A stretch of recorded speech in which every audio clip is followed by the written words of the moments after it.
Hey everyone, welcome back to Cindy's channel. Today we're going to make authentic Mexican taquitos with chicken. So we have our chicken here. We are going to shred it and then come back and show you guys everything that we put into it, how we cook it, and exactly how to roll up the taquitos into the corn tortilla and how to properly fry it up so it comes out good. Practice makes perfect, so don't be weary if the first few times it doesn't come out right. It definitely doesn't come out right every single time, even when I do it, and I've practiced quite a lot. So alright, we're going to show you how it's done. So now that we got our chicken shredded, we are going to go ahead and prepare the rest of our ingredients. So we are going to get some diced white onions, fresh tomatoes, diced, shredded mozzarella cheese.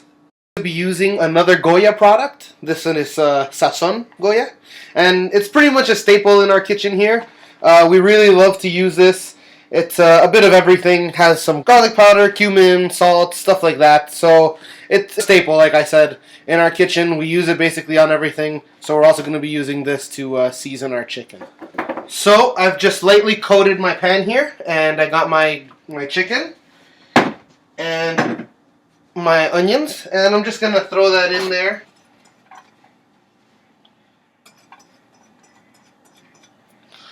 And my chicken, because even though we boiled it for quite some time, I like to make sure it's nice and thoroughly cooked, because we have our little 1-year-old Anthony, and I don't really want him to get poisoned with salmonella.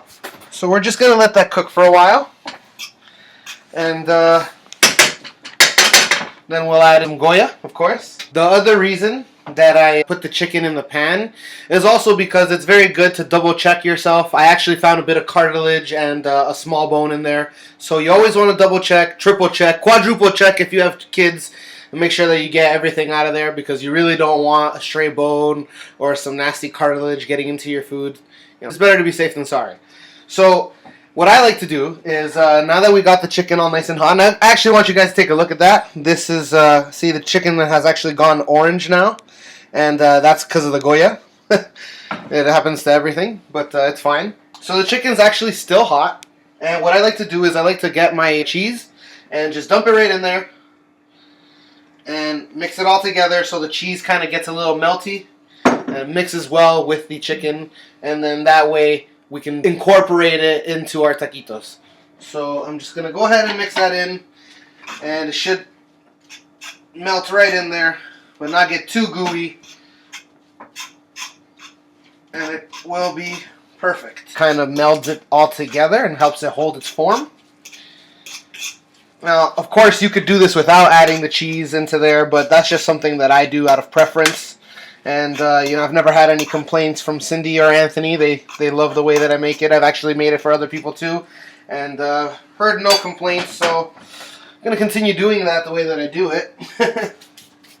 So we're actually going to show you guys how we make the avocado cream sauce now. So for our avocado cream sauce, we have 4 simple ingredients: the avocado, some chives, sour cream, some adobo Goya. I would like to speak really quickly about our blender. We have the Ninja Professional.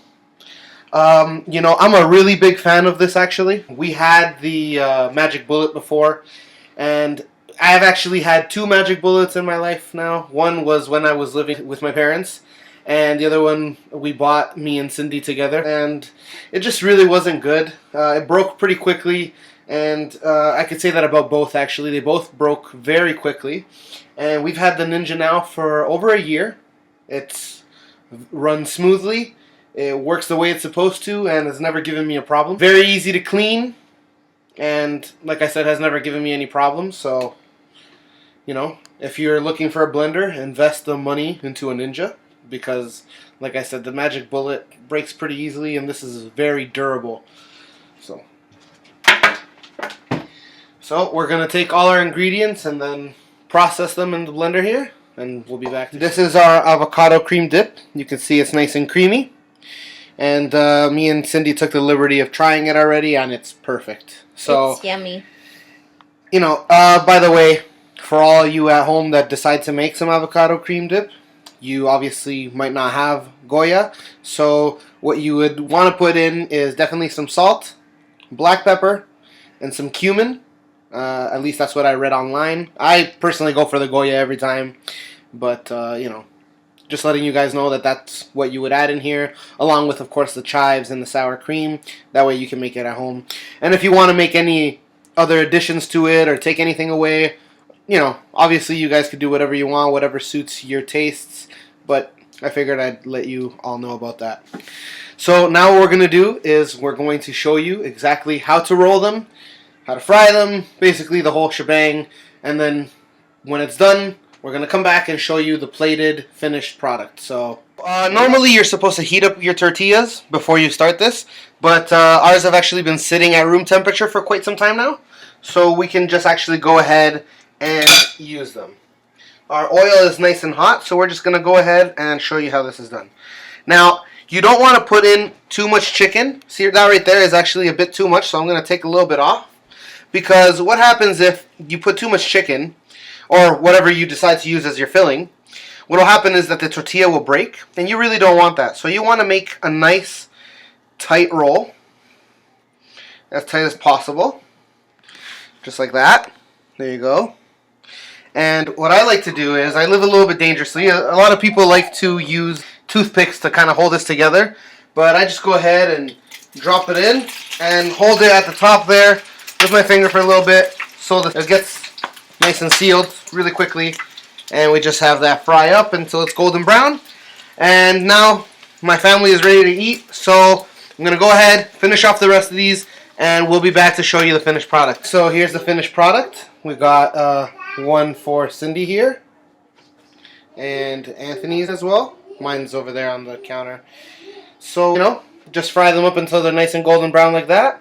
Top accordingly. For us, we just put a little bit of lettuce, some tomatoes, and the green avocado dip.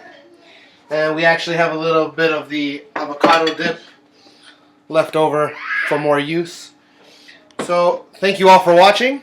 We really appreciate your views. I love doing these videos. I love cooking. So, you know, if you guys want me to cook anything, have any suggestions on what I should cook, or, you know, video quality or whatever you want to comment on, please leave the comments below. We love to hear from people and, you know, do our thing as best as possible. So have a great one. Bye.